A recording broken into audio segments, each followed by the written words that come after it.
What do you think it means to proceed forthwith? If you look at the dictionary, it says immediately.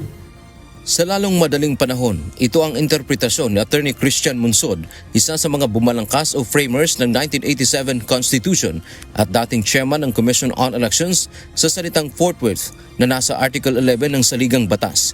Anya, ang ibig sabihin nito, kaagad, at ang intensyon ng probisyon ay proteksyonan ang taong bayan laban sa mga ahente o public servant na kanilang pinili.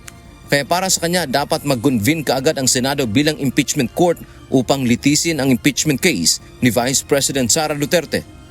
The purpose of that provision is not really to the primary purpose, not to punish them. It is to protect the people. And that's why it must be interpreted immediately. And this article is to protect the people from the people they have elected who have violated public trust. Hindi rin anya maaaring idahilan ng Senado na walang sesyon. Kahit anong oras anya, pwedeng manumpa bilang senator judges ang mga mambabatas ng mataas na kapulungan. Dagdag pa ni Attorney Monsod, maaaring politikal ang dahilan ng mga senador sa hindi nila pag-convene kaagad dahil mabibisto sila ng mga mamamayan sa kanilang posisyon sa isyu at makakaapekto sa kanilang boto sa darating na halalan. Gusto nito na ilabas ang pangalan ng mga senador na ayaw mag-convene. Please name them for the sake of the public information so that we will know what they feel. And I feel that they wanted to postpone the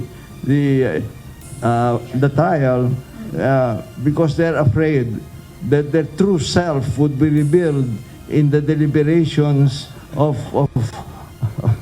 this impeachment trial. May pananagutan din anya ang mga ito sa ilalim ng saligang batas sa hindi nila pagsunod sa kanilang mandato. Binigyang din pa ni Attorney Monsod na anumang oras ay maaaring manumpa ang mga senador bilang hukom at pasisimulan ang formal na paglilitis.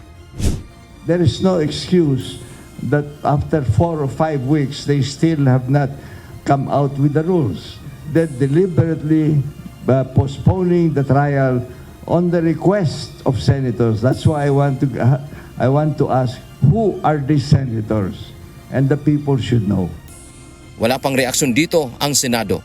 Dante Amento, UNTV, News and Rescue. Diyos ang aming sandigan, serbisyo publiko ang aming pinahahalagahan.